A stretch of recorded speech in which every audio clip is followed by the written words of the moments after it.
आज हम लोग शुरू करने जा रहे हैं आयनिक इक्विलिब्रियम। इस चैप्टर में हम करते क्या है कि जैसे केमिकल इक्विलिब्रियम हमारा चैप्टर था, उसमें कोई भी कंपाउंड ब्रेक करता था, चाहे रिएक्शन करता था और अपने प्रोडक्ट के साथ इक्विलिब्रियम में रहता था। आयनिक इक्विलिब्रियम में हम वैसे कंपाउंड को स्टडी करते हैं जिसको अगर तुम वाटर में डिजॉल्व करो तो अपने आयंस में टूट जाता है, चाहे आयंस पानी से रिएक्शन करके रिलीज करता है, और फाइनली जो इक्विलिब्रियम एग्जिस्ट करता है वो उस कंपाउंड और उसके आयंस के बीच में एग्जिस्ट करता है। ठीक है, तो सबसे पहले इस चैप्टर में लिखो इलेक्ट्रोलाइट। इलेक्ट्रोलाइट क्या होता है?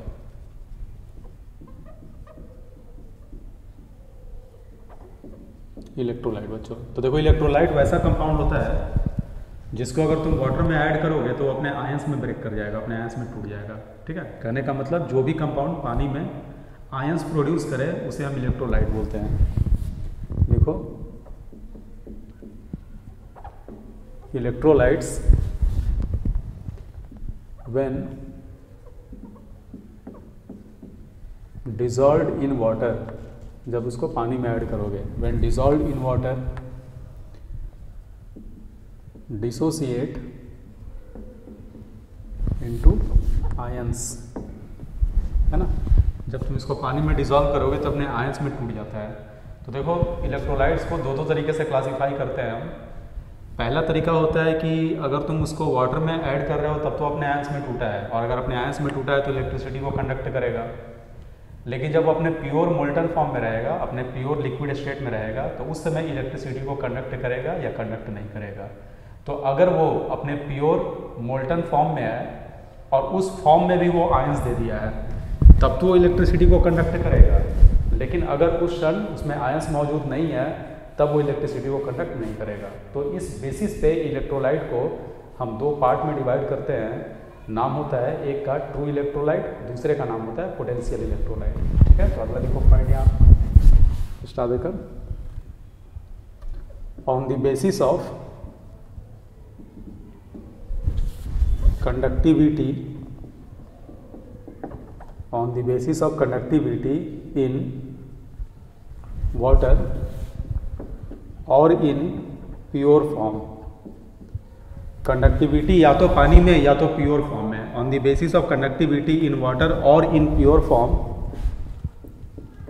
Electrolytes are of two types. Electrolytes are of two types. दो तरह का होता है, कौन कौन सा बताएं? पहला हमने बताया ट्रू इलेक्ट्रोलाइट। ट्रू इलेक्ट्रोलाइट किसको बोलते हैं? तो ट्रू इलेक्ट्रोलाइट वैसा इलेक्ट्रोलाइट होता है जो वाटर में तो इलेक्ट्रिसिटी को कंडक्ट करेगा ही, अपने pure form, pure liquid form में भी इलेक्ट्रिसिटी को कंडक्ट करता है। रीज़न ये है कि true electrolyte mainly ionic compound होता है, तो अगर वो आयनिक कंपाउंड होगा तो अपने आयंस में टूट जाएगा। अगर तुम उसका प्योर लिक्विड फेस लेते हो तो भी अपने आयंस में होगा, और अगर आयंस में होगा तो करंट को कैरी करने का काम चार्ज करता है, और यहाँ पे आयंस जो है वो चार्ज के फॉर्म में करंट को कैरी करेगा। ठीक है, तो ट्रू इलेक्ट्रोलाइट में लिखो electrolytes which conduct electricity, electrolytes which conduct electricity in pure form as well as in water, in pure form as well as in water are called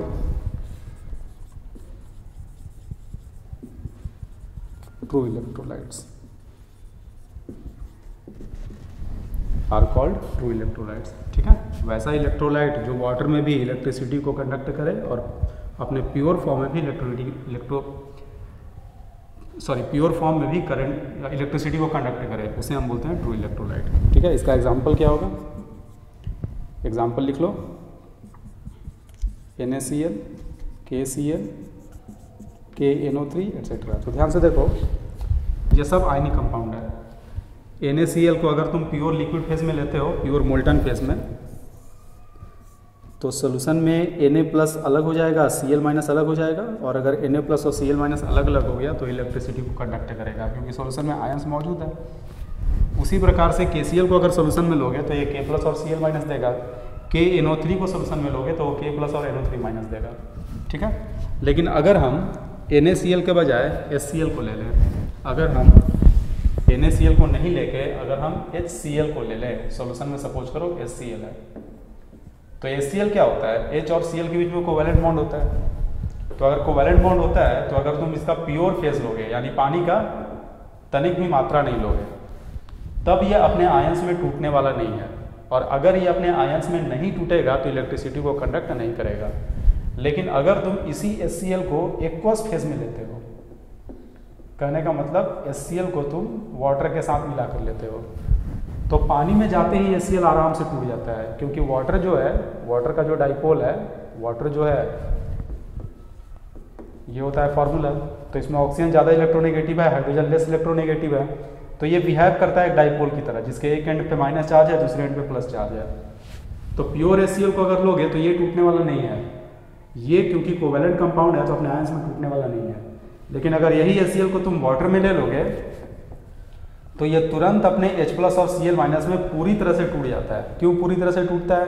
क्योंकि H+ को इस डाइपोल का नेगेटिव वाला जो छोर है, नेगेटिव वाला जो एंड है वो स्टेबलाइज कर देगा, और Cl- को इसका पॉजिटिव एंड जो है वो स्टेबलाइज कर देगा, तो ये आराम से ब्रेक कर जाएगा। कहने का मतलब कुछ ऐसा कंपाउंड होता है जो अपने प्योर फेज में आयंस में डिसोसिएट नहीं करता, लेकिन पानी में डिसोसिएट कर जाता है, तब वो पानी में इलेक्ट्रिसिटी कंडक्ट करेगा और प्योर फेज में इलेक्ट्रिसिटी कंडक्ट नहीं करेगा। ऐसे को हम बोलते हैं potential electrolyte.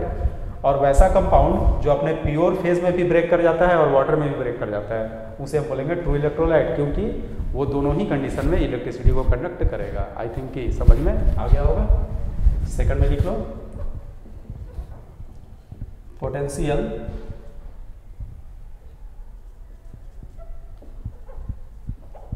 Electrolyte. Potential electrolyte, potential electrolyte में क्या लिखोगे? These electrolytes conduct electricity in water, है ना। ये वैसा इलेक्ट्रोलाइट है जो पानी में तो इलेक्ट्रिसिटी को कंडक्ट करता है, but not in their pure molten phase.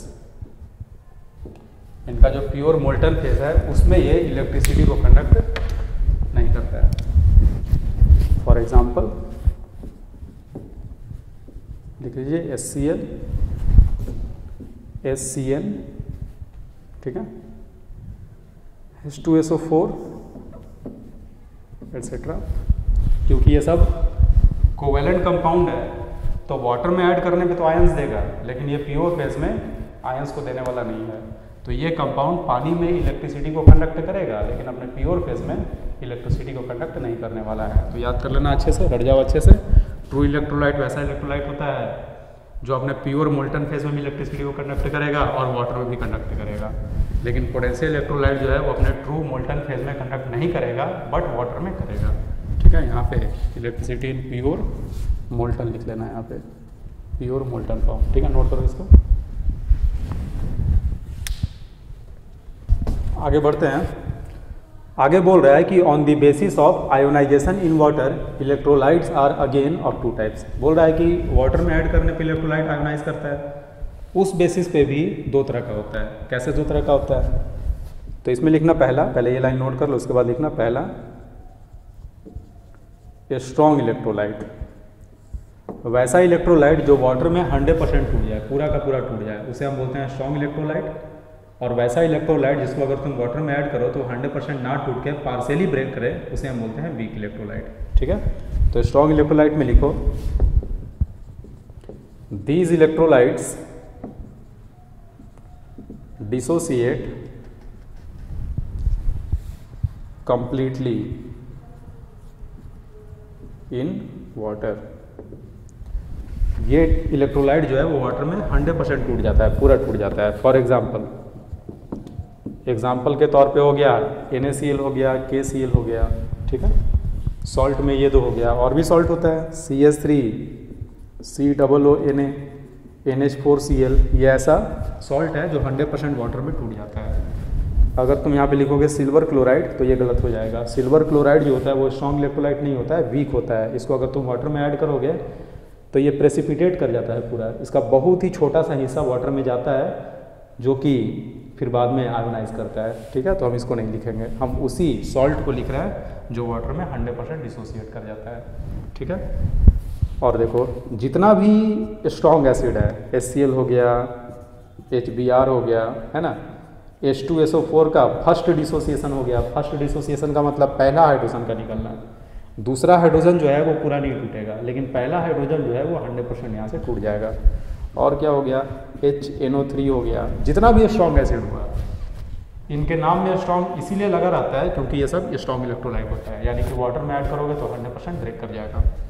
उसी प्रकार से जितना भी स्ट्रॉन्ग बेस हुआ, स्ट्रॉन्ग बेस का मतलब सोडियम हाइड्रोक्साइड हो गया, पोटेशियम हाइड्रोक्साइड हो गया, एटसेट्रा, ये सब जितना हुआ ये सब स्ट्रॉन्ग इलेक्ट्रोलाइट है। अगर इनको वाटर में ऐड करोगे, जैसे सोडियम क्लोराइड है, सोडियम क्लोराइड एक्वस, अगर वाटर में ऐड करोगे तो ये 100% टूट जाएगा, क्योंकि ये 100% टूट गया। यही रीज़न है कि हमने बस फॉरवर्ड का एरो दिया है, बैकवर्ड का एरो यहाँ पे एग्जिस्ट नहीं करेगा, क्योंकि Na+ और Cl- फिर से कंबाइन होकर NaCl बनाने वाला नहीं है। ठीक है, क्योंकि ये 100% टूट जाता है, तो इसका एक भी मॉलिक्यूल पानी में नहीं बचेगा। अगर मान लो इसका कंसनट्रेशन C मोलर था शुरू में, तो कुछ देर के बाद इसका कंसनट्रेशन 0 हो जाएगा, ये C आएगा, ये C आएगा। इक्विलिब्रियम यहाँ पे एग्जिस्ट नहीं करेगा। अगर तुम इक्विलिब्रियम एग्जिस्ट कराओगे भी, अगर तुम मान लो यहाँ पे इक्विलिब्रियम का एक्सप्रेशन लिखते भी हो इक्विलिब्रियम कांस्टेंट का, तो देखो तो प्रोडक्ट क्या है, Na+ इंटू Cl- यानी C इंटू C, और इसको डिवाइड करोगे 0 से, कि इक्विलिब्रियम बराबर क्या लिखते हैं, प्रोडक्ट बाय रिएक्टेंट। तो प्रोडक्ट बाय रिएक्टेंट करोगे तो C into C divided by 0, यानी कि K इक्विलिब्रियम जो है वो इन्फिनिटी टेंड कर रहा है। इन्फिनिटी टेंड करने का मतलब ये हुआ कि equilibrium constant of ionisation of strong electrolyte, है ना, स्ट्रॉन्ग इलेक्ट्रोलाइट के आयोनाइजेशन का equilibrium constant does not exist, ये एग्जिस्ट नहीं करता है। ठीक है, जो भी स्ट्रॉन्ग इलेक्ट्रोलाइट है, क्योंकि वो वाटर में 100% टूट जाता है, इसलिए इक्विलिब्रियम एस्टैब्लिश ही नहीं होगा, इक्विलिब्रियम एग्जिस्ट ही नहीं करेगा। और अगर इक्विलिब्रियम एग्जिस्ट नहीं करेगा तो हम ये कमेंट कर सकते हैं कि ऐसे इलेक्ट्रोलाइट का जो इक्विलिब्रियम कांस्टेंट है वो एग्जिस्ट नहीं करता है। ठीक है, और भी लिख सकते हो, जैसे स्ट्रॉन्ग एसिड हो गया HCl को ब्रेक करोगे तो आएगा H+ और Cl-। अगर तुम इसको भी शुरू में C मोलर लिए थे तो ये खत्म हो जाएगा पूरा, और वाटर में जब तुम जाओगे तो देखोगे कि वहाँ पे HCl का एक सिंगल मॉलिक्यूल भी मौजूद नहीं है, पूरा का पूरा HCl जो है H+ और Cl- में ब्रेक कर गया है थियोरेटिकली। ठीक है, पूरा का पूरा HCl जो है, क्योंकि ये स्ट्रॉन्ग इलेक्ट्रोलाइट है, तो थियोरेटिकली ये 100% H+ और Cl- में टूट जाएगा। बिल्कुल उसी प्रकार से अगर तुम कोई स्ट्रॉन्ग बेस लेते हो, जैसे सोडियम हाइड्रोक्साइड, तो ये भी टूट जाएगा Na+ और OH- में, क्योंकि वाटर में टूटा है, तो हम यहाँ पे ब्रैकेट में Aqueous लिख दे रहे हैं। इसको ही वाटर में ऐड किए हो, ये भी Aqueous हो गया। ठीक है, ये भी अगर तुम C मोलर लोगे और शुरुआत में ये दोनों नहीं है, तो कुछ देर के बाद ये खत्म हो जाएगा, ये C मोलर आएगा, ये C मोलर आएगा। ठीक है बच्चों, तो ये तुम्हारा हो गया स्ट्रॉन्ग इलेक्ट्रोलाइट। लेकिन अगर हम बात करें वीक इलेक्ट्रोलाइट की, तो आइडिया तो लग ही गया होगा वीक इलेक्ट्रोलाइट किसे बोलेंगे। स्ट्रॉन्ग इलेक्ट्रोलाइट किसे बोल रहे हैं, वैसे इलेक्ट्रोलाइट को जो वाटर में 100% टूट जा रहा है, पूरा टूट जा रहा है। तो वीक इलेक्ट्रोलाइट क्या होगा, वीक इलेक्ट्रोलाइट वैसा इलेक्ट्रोलाइट होगा जो वाटर में 100% ना टूटे, बल्कि पार्शियली टूटे। अगर 4 मोल लिए हो तो 4 का 4 मोल आयोनाइज नहीं होगा, उसमें से 3 होगा, चाहे 2 होगा, चाहे 1 होगा, यानी कि कुछ मॉलिक्यूल जो है वो आयोनाइज कर जाएगा और कुछ मॉलिक्यूल जो है आयोनाइज करने वाला नहीं है। इट मीन्स कि जो मॉलिक्यूल आयोनाइज नहीं किया और जो मॉलिक्यूल आयोनाइज कर गया, उन दोनों के बीच में इक्विलिब्रियम एस्टैब्लिश हो जाएगा। ठीक है, वीक इलेक्ट्रोलाइट, इसमें क्या लिखोगे वीक इलेक्ट्रोलाइट में,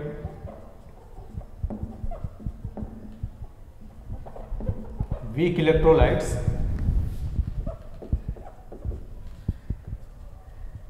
do not dissociate completely. Weak electrolytes do not dissociate completely in water, है ना, पानी में पूरी तरह से नहीं टूटता है। Their dissociation is partial, उनका पार्शियल डिसोसिएशन होता है। एग्जाम्पल में क्या आएगा, ऑब्वियस है कि जो भी एसिड चाहे बेस 100% नहीं टूटेगा, पार्शियली टूटेगा, उसे हम बोलेंगे वीक इलेक्ट्रोलाइट। यानी कि जितना भी वीक एसिड वीक बेस है सारा का सारा वीक इलेक्ट्रोलाइट है ना। एग्जाम्पल के तौर पे तुम लिख सकते हो HCl, SCl एक वीक एसिड होता है तो ये 100% नहीं टूटेगा। CH3 COOH, सही है, ठीक है। और क्या हो जाएगा, बेस में ले लो, बेस में ले सकते हो तुम चाहो तो NH4OH ले लो, ठीक है। अमोनियम हाइड्रोक्साइड हो गया ये। तुम चाहो तो है ना सॉल्ट भी ले सकते हो, जैसे PbBr2 हो गया। PbBr2 को अगर तुम पानी में डालोगे तो इसका कुछ हिस्सा तो प्रेसिपिटेट कर जाएगा, और जो हिस्सा एक्वस फेज में जाएगा यानी जो हिस्सा वाटर में जाएगा वो भी 100% नहीं टूटता है, वो भी पार्शियली ब्रेक करता है, ठीक है। तो लिख दो एटसेट्रा, नीचे में एक पॉइंट लिख देना। All weak acids and weak bases are weak electrolytes. वास्तव में है इसका उल्टा, जो वीक इलेक्ट्रोलाइट है वो वीक एसिड चाहे वीक बेस होता है, लेकिन तुम एसिड और बेस जानते हो पहले से, इसलिए हम इस तरीके से लिख रहे हैं। रियलिटी में इलेक्ट्रोलाइट वीक होता है, और अगर वो एसिडिक नेचर का है तो उसे हम वीक एसिड बोलते हैं, अगर वो बेसिक नेचर का है तो उसे हम वीक बेस बोलते हैं, ठीक है। इधर से मिटा रहे हैं बच्चों, एग्जाम्पल के लिए पॉज करके नोट कर लेना, है ना, पॉज करके नोट कर लो, फिर मिटाते हैं।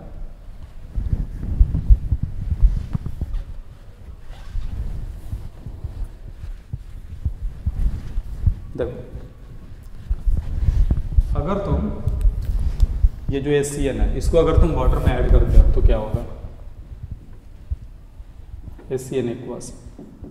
अब यहाँ पे इक्विलिब्रियम का साइन दे रहे हैं, उसका रीजन ये है कि जो आयन Ca बनाएगा H+ और Cl- वो रिकम्बाइन करके इसको ही बना सकता है। यानी कि अगर हम ये स्टार्टिंग में C मोलर लिए तो यहाँ इक्विलिब्रियम एग्जिस्ट करेगा, C में से कुछ तोड़ लो, X तोड़ लो मान लो, तो ये X मोलर आएगा और ये भी X मोलर आएगा। अगर तुम इक्विलिब्रियम कांस्टेंट Kc को लिखोगे तो concentration of H+ into concentration of Cl- upon HCl। अब देखो बच्चों, क्योंकि ये एक एसिड है, तो एसिड के एक मोल, ध्यान देना रखना अच्छे से, एसिड के एक मोल के आयोनाइजेशन का जो रिएक्शन होता है उस रिएक्शन के इक्विलिब्रियम कांस्टेंट को हम बोलते हैं Ka। इसी को हम बोलते हैं Ka, रिप्रेजेंट करते हैं Ka से। तो अब से तुम K बराबर लिखोगे उस रिएक्शन का इक्विलिब्रियम कांस्टेंट का एक्सप्रेशन जिसमें रिएक्टेंट का एक मोल है और वो अपने आयंस में टूट गया है, H+ into Cl- divided by HCl। नाम क्या होता है इसका, इसका नाम होता है acid dissociation constant. Similarly base में भी होता है, बेस में बेस डिसोसिएशन कांस्टेंट बोल देंगे। और अगर वैल्यू पुट करोगे तो देखो H+ कितना है इक्विलिब्रियम पे, x है, Cl- भी x है तो x² हो गया, डिवाइडेड बाई HCl इक्विलिब्रियम पे, तो इक्विलिब्रियम पे है C-x। ऑलरेडी आपको पता है कि जब भी इक्विलिब्रियम का एक्सप्रेशन लिखते हैं हम, जो आयंस का कंसंट्रेशन है उसको इक्विलिब्रियम का ही लिया जाता है, डेटा इक्विलिब्रियम का लिया जाता है। बिल्कुल इसी तरह से अगर हम अमोनियम हाइड्रोक्साइड की बात करें NH4OH, तो NH4OH को ब्रेक करोगे तो ये भी टूट जाएगा, NH4+ एक्वस और OH- एक्वस में। इस रिएक्शन का इक्विलिब्रियम कांस्टेंट Kb होगा क्योंकि ये एक बेस है ना, तो हम लिखेंगे इक्विलिब्रियम पे, मान लो ये C मोलर था तो C में से X टूटा, ये X आया, ये भी X आया, तो आप लिखोगे Kb बराबर, है ना, concentration of NH4+ into OH- divided by NH4OH। और ये Kb का नाम क्या होता है, तो बेस डिसोसिएशन कांस्टेंट। तो क्या देख लिया आप लोग, दो तरह का इलेक्ट्रोलाइट फिर से देखें, स्ट्रॉन्ग इलेक्ट्रोलाइट जिसका इक्विलिब्रियम कांस्टेंट एग्जिस्ट नहीं करता है, और वीक इलेक्ट्रोलाइट जिसका इक्विलिब्रियम कांस्टेंट एग्जिस्ट करता है। और इस तरीके से उसका इक्विलिब्रियम का एक्सप्रेशन लिखा जाता है, जहाँ पे NH4+, OH- और NH4OH ये तीनों का तीनों इक्विलिब्रियम का कंसंट्रेशन है, ठीक है। नोट करिए इसको, आगे बढ़ते हैं। देखो अगला हेडिंग दो, एसिड्स एंड बेसेस। अब देखो एसिड और बेस को डिफाइन करने का तीन तरीका होता है, तीन कॉन्सेप्ट होता है। एक होता है आर्हेनियस कॉन्सेप्ट, दूसरा होता है ब्रॉन्स्टन-लॉरी कॉन्सेप्ट, तीसरा होता है लेविस कॉन्सेप्ट, ठीक है। तो नोट कर लो इस चीज़ को, हम पहला देखते हैं। पहला है Arrhenius concept of acid and base. ठीक है, समझा देते हैं पहले। देखो ये होता क्या है, बहुत ही सिंपल है। वाटर में अगर ऐड करोगे किसी भी कंपाउंड को और वो आयोनाइज होकर अगर H+ रिलीज करता है तो वो एसिड होगा, अगर आयोनाइज होकर OH- रिलीज करता है तो वो बेस होगा। बस हो गया। आर्हेनियस कॉन्सेप्ट डिफाइन होता है कि अगर वाटर में ऐड करोगे किसी कंपाउंड को, अगर वो आयोनाइज करके अगर वो टूट कर H+ आयन देता है तो वो आर्हेनियस एसिड होगा, और अगर वो टूट कर OH- देता है तो आर्हेनियस बेस होगा। ठीक है, नीचे लिखो compound which ionizes to give H+ ion in water is called acid। किस कॉन्सेप्ट के अनुसार? आर्हेनियस कॉन्सेप्ट के अनुसार। तो हम आर्हेनियस एसिड भी बोलेंगे। ठीक है, is called acid and if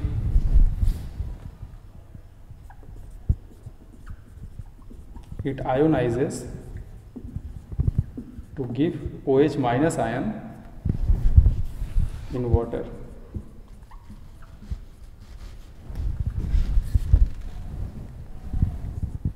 it is called Arrhenius base, चाहे केवल बेस भी बोल सकते हो। ठीक है, वाटर में आयोनाइज होकर अगर H+ आयन देता है तो आर्हेनियस एसिड होगा, अगर OH- देता है तो आर्हेनियस बेस होगा।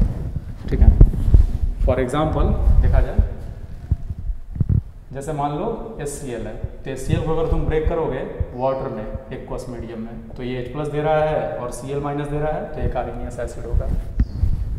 अगर सोडियम हाइड्रोक्साइड की बात करो और इसको तुम वाटर में ऐड कर दिए और ये ब्रेक होकर Na+ दे रहा है और OH- दे रहा है। ठीक है, तो ये एक आर्हेनियस बेस होगा, क्योंकि वाटर में ही दे रहा है। तो तुम चाहो तो यहाँ भी एक्वस, ये AQ लिखा हुआ है, एक्वस फेस मेंशन कर सकते हो। ठीक है, और भी बहुत सारा कंपाउंड है। ये हो गया अमोनियम हाइड्रोक्साइड, इसको अगर वाटर में ऐड करोगे तो देगा NH4+ एक्वस और देगा OH- एक्वस। ठीक है, ये दोनों स्ट्रॉन्ग इलेक्ट्रोलाइट था तो इनका K और K भी एग्जिस्ट नहीं करेगा, लेकिन ये जो बेस है ये वीक बेस है NH4OH, इसका K भी एग्जिस्ट करेगा। कैसे पहचानोगे? तो एक तो इनऑर्गेनिक केमिस्ट्री में हम पढ़ते भी हैं कि कौन सा स्ट्रॉन्ग होता है कौन सा वीक होता है, और ऐसे फिजिकल केमिस्ट्री में आयनिक इक्विलिब्रियम में जो वीक एसिड चाहे बेस होगा उसका K चाहे K भी दिया रहता है, जिसका मेंशन नहीं करता है चाहे नहीं पूछता है वो नॉर्मली स्ट्रॉन्ग रहता है। तो स्ट्रॉन्ग कौन कौन होता है? जनरली HCl हो जाएगा स्ट्रॉन्ग, HNO3 हो जाएगा, है ना, H2SO4 का पहला डिसोसिएशन स्ट्रॉन्ग हो जाएगा, H2CrO4 का पहला डिसोसिएशन स्ट्रॉन्ग हो जाएगा। ऐसे होता है। बेस में सोडियम हाइड्रोक्साइड हो जाएगा, कैल्शियम हाइड्रोक्साइड COH हो जाएगा। ठीक है, तो आप धीरे धीरे प्रैक्टिस के हिसाब से आपको पहचानना भी आ जाएगा। एसिड एक ले लेते हैं वीक वाला, तो CH3COOH, इसको अगर आप वाटर में ऐड करोगे, है ना, यहाँ NH4OH में भी इक्विलिब्रियम का साइन होगा क्योंकि ये पार्शियली डिसोसिएट करता है। CH3COH को अगर लोगे तो ये ब्रेक करके देगा CH3CO- और साथ में H+ आयन, तो ये एक आर्हेनियस एसिड हो गया। ठीक है, इस बात से कोई फर्क नहीं पड़ता, इस बात से कोई फर्क नहीं पड़ता कि ये 100% टूट रहा है या पार्शियली टूट रहा है, अगर H+ देगा तो ये एक एसिड होगा। ठीक है, और बताओ बच्चों, मान लो हम वाटर की बात करें, वाटर लिक्विड, तो इसको अगर ब्रेक करोगे तो ये क्या क्या देगा? ये तो H+ भी दे रहा है और OH- भी दे रहा है। कहने का मतलब हमारा पानी जो है वो एक आर्हेनियस एसिड भी है और आर्हेनियस बेस भी है। ऐसे कंपाउंड को एम्फोटेरिक नेचर का कंपाउंड बोलते हैं। ठीक है, वाटर जो हो गया वो both Arrhenius acid and base हुआ, यानी किस नेचर का हो गया? एम्फोटेरिक नेचर का ये हो गया। ठीक है, तो याद हो गया होगा ये आर्हेनियस कॉन्सेप्ट में जो कंपाउंड वाटर में H+ आयन रिलीज करे, H+ आयन आयोनाइज होकर दे उसे हम आर्हेनियस एसिड बोलेंगे, और आयोनाइज होकर अगर OH- दे रहा है तो उसे हम आर्हेनियस बेस बोलेंगे। ठीक है, नोट कर लो। अगला देखते हैं Bronsted Lowry concept of acid and base. इसको भी समझ लो पहले। देखो, आर्हेनियस एसिड और बेस में हम वाटर में सारा काम कर रहे थे कि पानी में ऐड करोगे तो आयोनाइज होकर H+ देगा चाहे OH- देगा। ब्रॉन्स्टेन-लॉरी कॉन्सेप्ट जो है वो H+ आयन के ट्रांसफर के बेसिस पर डिफाइन होता है। H+ आयन को ही हम प्रोटॉन भी बोलते हैं, तो बहुत जगह तुम प्रोटॉन ट्रांसफर भी पढ़ोगे। जो कंपाउंड H प्लस आयन किसी भी दूसरे कंपाउंड को दे दे, चाहे पानी वहाँ पे रहे या ना रहे, जो भी कंपाउंड H प्लस आयन किसी दूसरे कंपाउंड को दे दे, तो जो कंपाउंड H प्लस आयन दे रहा है वो ब्रॉन्स्टन-डॉरी एसिड होगा, और जो कंपाउंड H प्लस आयन को एक्सेप्ट कर रहा है वो बेस होगा। आ गया समझ में भी? ठीक है, तो लिखो इसको। अकॉर्डिंग टू दिस थियरी, इस थियरी के अनुसार, according to this theory, compound which donate H plus ion चाहे प्रोटॉन, H प्लस आयन को प्रोटॉन क्यों बोलते हैं? क्योंकि H प्लस आयन में इलेक्ट्रॉन 0 होता है, न्यूट्रॉन भी 0 होता है और प्रोटॉन 1 होता है, तो इसमें बस एक ही प्रोटॉन है, इलेक्ट्रॉन है ही नहीं, न्यूट्रॉन है ही नहीं, तो इसी को हम प्रोटॉन बोलते हैं। ठीक है, तो compound which donate H plus ion और प्रोटॉन टू अनदर कंपाउंड, किसी दूसरे कंपाउंड को, इज कॉल्ड एसिड। ठीक है, और बेस किसको बोलेंगे? And compound which accepts H plus ion और प्रोटॉन इज कॉल्ड बेस। जो कंपाउंड H प्लस आयन को एक्सेप्ट करता है, चाहे प्रोटॉन को एक्सेप्ट करता है, उसे हम बोलते हैं ब्रॉन्स्टन-डॉरी बेस, चाहे केवल बेस बोल सकते हो इस कॉन्सेप्ट के अनुसार। ठीक है, फॉर एग्जांपल जैसे मान लो HCl को तुम वाटर में ऐड करते हो, यही सेम एग्जांपल है पहले देखे थे। अगर तुम HCl को वाटर में ऐड करते हो, H2O में अगर ऐड करोगे तो होगा क्या कि HCl अपना H प्लस जो है वो पानी को दे देगा, HCl पहले की ही तरह H प्लस रिलीज करेगा, लेकिन उस रिलीज किए हुए H प्लस को पानी एब्जॉर्ब कर लेगा, तो बनेगा क्या? यहाँ पे बन गया Cl माइनस, और H2O क्योंकि इसका H प्लस ले लिया तो ये कन्वर्ट हो जाएगा H3O प्लस में। ठीक है, तो अब एक चीज़ देखो यहाँ पे, HCl जब अपना H प्लस रिलीज किया तो किस में कन्वर्ट हो गया? Cl माइनस में। ये HCl अपना H प्लस रिलीज करके Cl माइनस में कन्वर्ट हुआ, तो यहाँ पे HCl जो है वो H प्लस रिलीज कर रहा है, तो इसको हम एसिड बोलेंगे। और ये Cl माइनस जो है, ये Cl माइनस जो है अगर उसी H प्लस को वापस से एक्सेप्ट कर ले तो ये HCl में कन्वर्ट हो जाएगा। एक्सेप्ट करे चाहे नहीं करे ये बात की बात है, लेकिन अगर कर लिया तो वापस इसमें आ जाएगा। तो ये Cl माइनस जो होता है वो HCl का कंजुगेट बेस कहलाता है। कहने का मतलब कोई भी एसिड H प्लस रिलीज करके अपने कंजुगेट बेस में कन्वर्ट हो जाता है, और कोई भी बेस H प्लस को एक्सेप्ट करके अपने कंजुगेट एसिड में कन्वर्ट हो जाता है। इट मीन्स कि कंजुगेट एसिड और बेस के बीच में एक H प्लस आयन का डिफरेंस होता है, और इसी को अगर तुम एक्सटेंड कर दोगे OH माइनस के लिए तो OH माइनस के टर्म में भी तुम इसको डिफाइन कर सकते हो कि एसिड और बेस के बीच में एक OH माइनस का डिफरेंस होता है। थोड़ी देर में इसको हम और डिटेल में समझाते हैं। फिलहाल HCl जो है ये H प्लस आयन जब रिलीज किया तो कन्वर्ट हो गया Cl माइनस में, तो हम HCl को बोलेंगे कंजुगेट एसिड, है ना, इसे हम बोलेंगे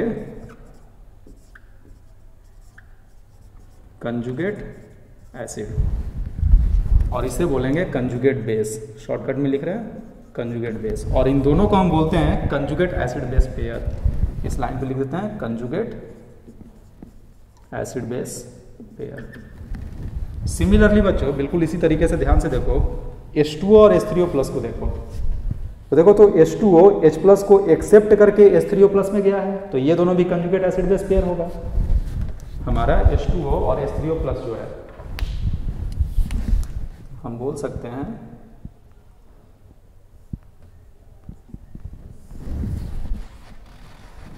कि H2O जो है H प्लस आयन को एक्सेप्ट करके H3O प्लस में गया, तो क्योंकि H2O H प्लस को एक्सेप्ट कर रहा है, तो अभी हमने बताया था कि जो कंपाउंड H प्लस को एक्सेप्ट करता है उसे हम बोलते हैं बेस, तो ये बेस होगा, ये हमारा बेस होगा, वाटर हमारा बेस हो गया। और ये H प्लस को एक्सेप्ट करके किस में कन्वर्ट हो गया? H3O प्लस में, तो इस बेस का H3O प्लस कंजुगेट एसिड होगा, और अगर H3O प्लस एसिड है तो इसका कंजुगेट बेस कौन होगा? तो ये H2O होगा, ये हो गया कंजुगेट बेस, यानी ये दोनों भी कंजुगेट एसिड बेस पेयर हो गया। कहने का मतलब कि ब्रॉन्स्टन-डॉरी कॉन्सेप्ट जो है वहाँ से हमें कंजुगेट एसिड बेस पेयर के बारे में जानकारी मिला। ठीक है, एक पॉइंट लिख सकते हो, concept of conjugate acid base pair is given by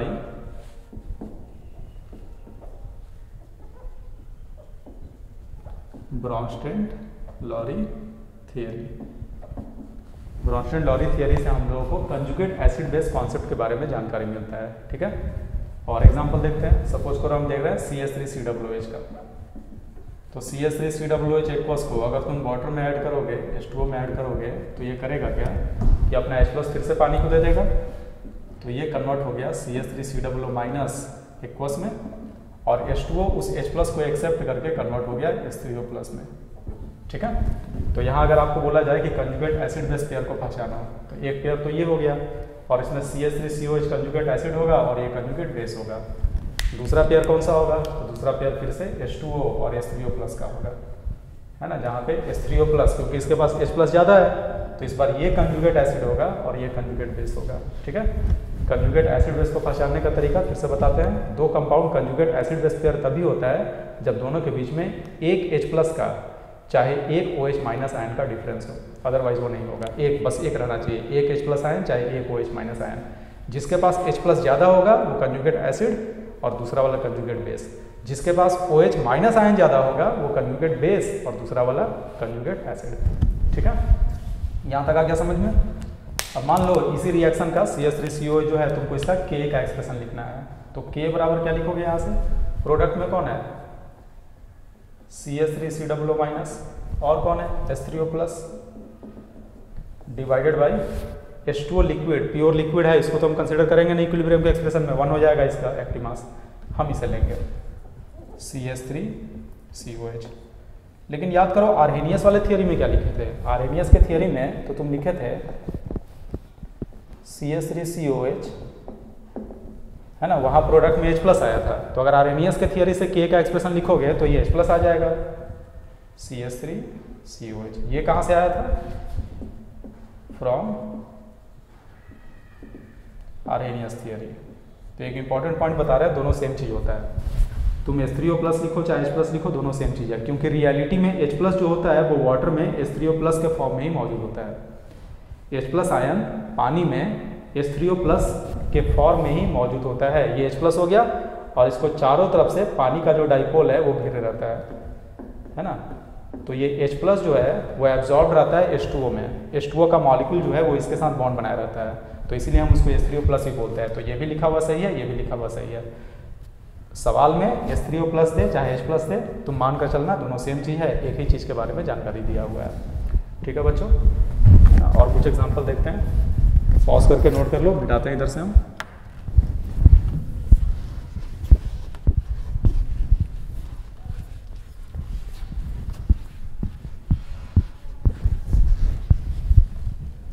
देखो अगर बेस की हम बात करें, जैसे मान लो NH3 अमोनिया,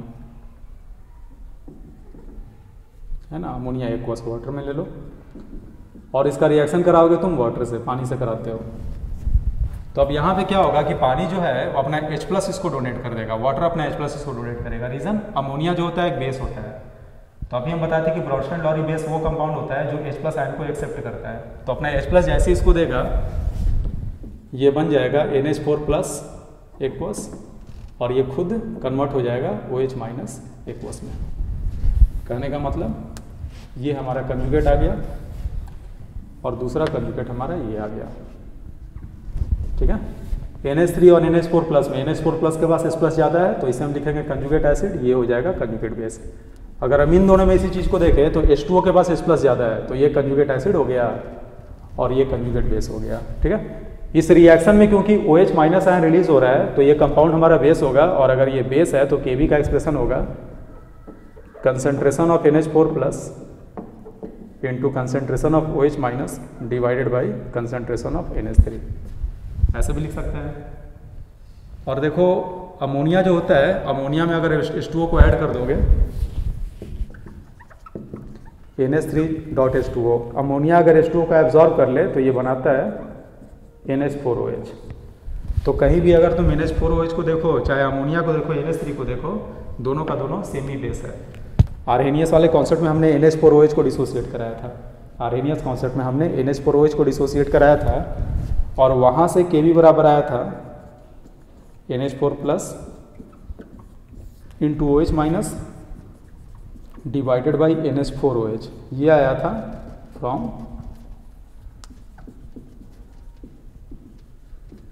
आर्हेनियस कॉन्सेप्ट। तो ये दोनों सही है, दोनों सेम ही चीज़ है। तुम NH3 लिखो चाहे NH4OH लिखो, बात बराबर ही है। यहाँ पे NH3 H2O का एब्जॉर्ब करके NH4OH बना रहा है ना, तो दोनों सेम चीज़ है। और रट जाओ, अमोनिया का जो Kb होता है, अमोनिया का जो Kb होता है, इसका वैल्यू होता है 1.8 इंटू 10⁻⁵ और CH3COH का जो K होता है उसका वैल्यू भी होता है 1.8 इंटू 10⁻⁵।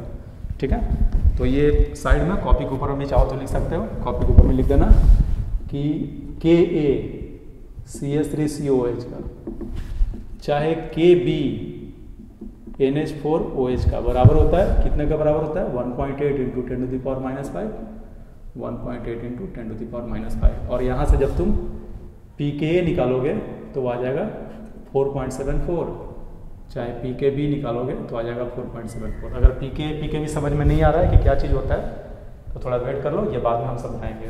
ठीक है, pKa वैसे हो जाता है माइनस लॉग K, यानी ये जो K है इसका लॉग लेकर हमने आगे माइनस साइन ले लिया तो ये रिजल्ट आता है। और ये बहुत ही ज़्यादा इंपॉर्टेंट होता है आइडियल इक्विलिब्रियम में, जो कि फ्यूचर में आएगा। अभी रटने के लिए बस तुम कॉपी के ऊपर में लिख लो, कॉपी के ऊपर में लिख लो, उसको तुम रट जाना, डेफिनेटली ये फ्यूचर में काम आने वाला है। ठीक है, तो इतना तक हम देख लिए बच्चों। आर्हेनियस कॉन्सेप्ट से एसिड और बेस को हमने रिप्रेजेंट करा लिया है ना। आप नोट करो इसको, फिर मिटाते हैं। अगला पॉइंट लिखना,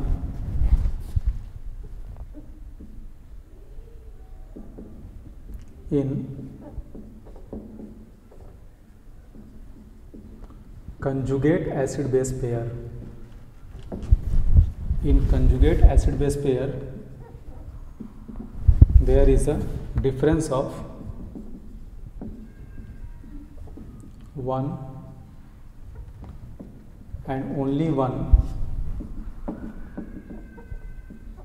H प्लस आयन और OH minus ion. Conjugate acid base pair के बीच में एक और केवल एक H प्लस आयन चाहे OH माइनस आयन का डिफरेंस होता है। जिसके पास H प्लस ज़्यादा होता है, ये ब्रॉन्स्टन लॉरी से आ रहा है, जिसके पास H प्लस ज़्यादा होता है वो ब्रॉन्स्टन लॉरी वो कंजुगेट एसिड होता है, जिसके पास H प्लस कम होता है वो कंजुगेट बेस होता है। और जो OH माइनस वाला आ रहा है वो ब्रॉन्स्टन लॉरी से नहीं आ रहा है, वो H प्लस वाले थियरी के हिसाब से ही हम इस चीज़ को बोल रहे हैं। OH माइनस का अगर एक OH माइनस का डिफरेंस हो तो वो भी कंजुगेट एसिड बेस पेयर होता है। जिसके पास OH माइनस ज़्यादा होगा वो एक कंजुगेट बेस होगा और दूसरा वाला कंजुगेट एसिड होगा। ठीक है, फॉर एग्जांपल बच्चों, मान लो अगर हम बात करें H2PO4 माइनस और HPO4 2 माइनस की, और तुमसे पूछे कि बताओ ये कंजुगेट एसिड बेस पेयर है या नहीं है, तो तुम बोलोगे कि ये कंजुगेट एसिड बेस पेयर है। क्यों है? तो ध्यान से देखो दोनों को, ये हो गया HPO4 2 माइनस। जब भी पहचानना हो कैसे पहचानोगे, ये है HPO4 2 माइनस, ये है H2PO4 माइनस। ध्यान से देखो दोनों में डिफरेंस किस चीज़ का है। तो यहाँ एक H है, यहाँ पे 2 H है, तो यहाँ पे एक H एक्स्ट्रा है। ठीक है, तो तुम बोल, और चार्ज भी देख लो, यहाँ पे एक नेगेटिव चार्ज है और यहाँ पे 2 नेगेटिव चार्ज है। ठीक है, तो अगर तुम इस कंपाउंड में से एक H प्लस को निकाल लेते हो, सोच के देखो, अगर तुम इस कंपाउंड में से एक H प्लस को निकाल लेते हो तो क्या बचेगा HPO4, और क्योंकि H प्लस निकला है तो इसमें माइनस चार्ज बढ़ जाएगा तो -2 हो जाएगा। देखो सेम चीज़ आ गया, यानी दोनों के बीच में एक H प्लस का डिफरेंस है, यानी कि ये कंजुगेट एसिड बेस पेयर होगा।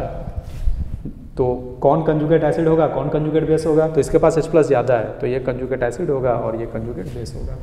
ठीक है, उसी तरह से अगर हम कुछ एग्जाम्पल दे दें तो तुम लोग अभी फाइंड आउट कर सकते हो, है ना।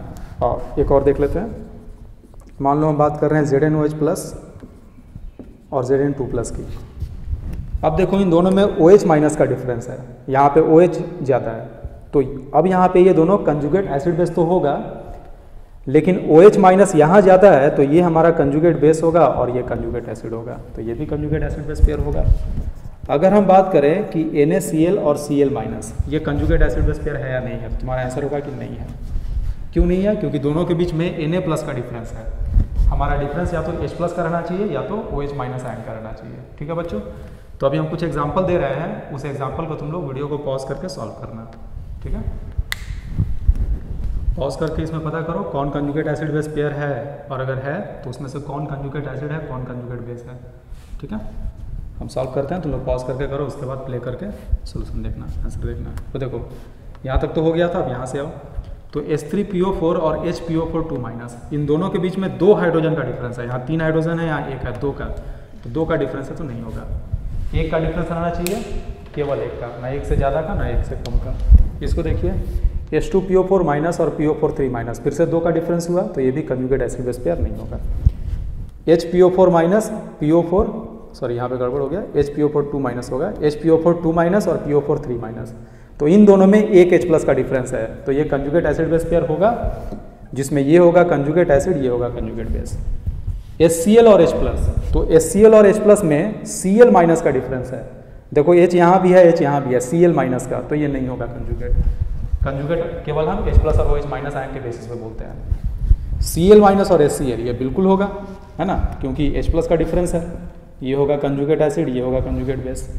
H2O और H3O+, तो यहाँ पे H+ ज़्यादा है, तो ये हमारा कंजुगेट एसिड होगा, ये कंजुगेट बेस होगा, और ये दोनों कंजुगेट एसिड बेस पेयर होगा, क्योंकि एक ही H+ ज़्यादा है। यहाँ आ जाइए, तो ये भी होगा, क्योंकि H2O के पास 1 H+ इससे ज़्यादा है, और ये कंजुगेट एसिड होगा, ये कंजुगेट बेस होगा। क्या नोटिस कर रहे हो, वाटर जो है वो कंजुगेट बेस की तरह भी बिहेव करता है, वाटर जो है कंजुगेट एसिड की तरह बिहेव करता है। यानी पानी जो हो गया वो आर्हेनियस कॉन्सेप्ट से भी एसिड था और बेस भी था, और ब्राउनस्टेन-लॉरी कॉन्सेप्ट से भी एसिड और बेस दोनों की तरह बिहेव करता है। ठीक है, कोई पूछेगा पानी कौन सा एसिड है, तो तुम बोलोगे आर्हेनियस के तरीके से भी है और ब्राउनस्टेन-लॉरी के तरीके से भी है। बेस अगर पूछेगा तो ही बोलोगे दोनों तरीके से है। लेविस कॉन्सेप्ट अभी हम देखे नहीं है, वहाँ जब तुम आओगे तो तुम नोटिस करोगे पानी एक लेविस बेस भी होता है।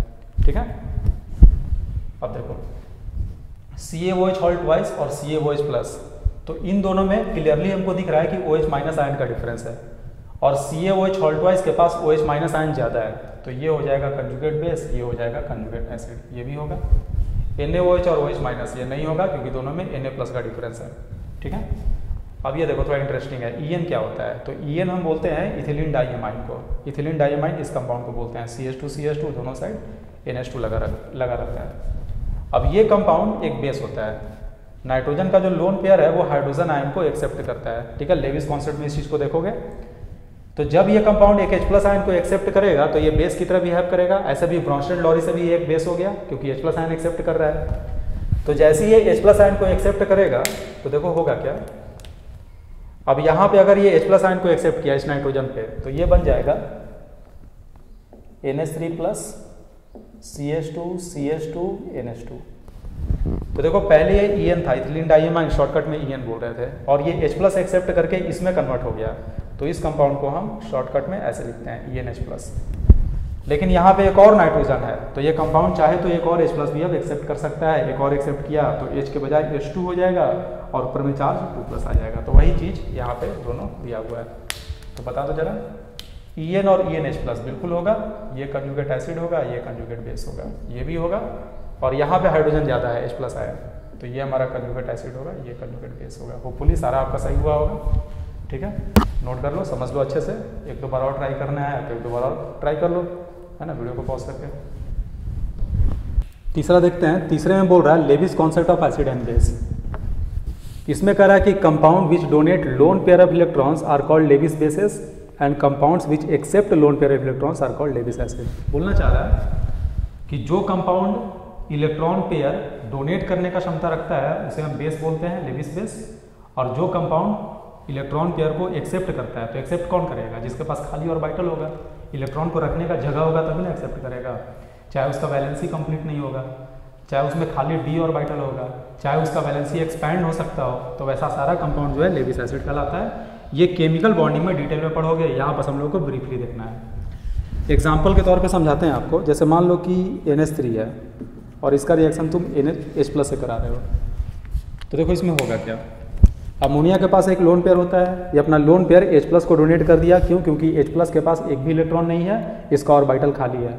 तो अगर इसका खाली है ऑर्बिटल तो इलेक्ट्रॉन पेयर को एक्सेप्ट कर लेगा, जैसे ही एक्सेप्ट किया ये लेविस एसिड हो जाएगा, और क्योंकि ये लोन पेयर डोनेट किया तो ये लेविस बेस हो जाएगा, और ये दोनों आपस में रिएक्शन करके बनाएगा क्या, तो ये बनाएगा NH4+। ठीक है, आइडिया लगा। मान लो कि BF3 है और ये रिएक्शन क्या है F माइनस से।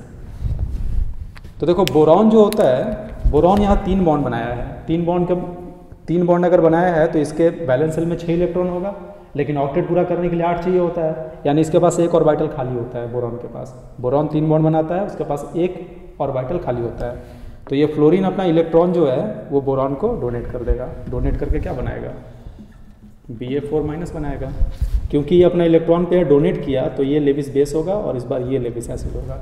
ठीक है, तो इससे रिलेटेड कुछ इंपॉर्टेंट रिएक्शन होता है, एग्जाम्पल होता है, कुछ इंपॉर्टेंट लेविस एसिड बेस होता है, तो उसको दिमाग में रखना। और देख लो, सपोज करो कि तुम रिएक्शन करा रहे हो एल्युमिनियम क्लोराइड का AlCl3 का Cl माइनस से, तो यहाँ Cl माइनस एल्युमिनियम को अपना इलेक्ट्रॉन डोनेट कर देगा।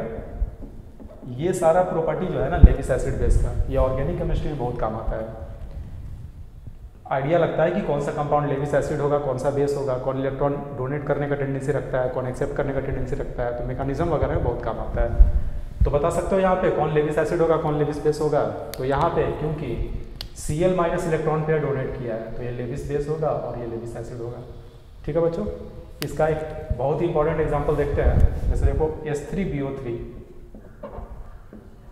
ये होता है बोरिक एसिड, और H3BO3 जब वाटर से रिएक्शन करता है, तुमसे कोई पूछेगा कि H3BO3 लेविस एसिड है, आर्हेनियस है या ब्रॉन्स्टेड-लॉरी है, तो बहुत लोग आंसर होता है कि ये आर्हेनियस है क्योंकि H+ उसको दिखता है।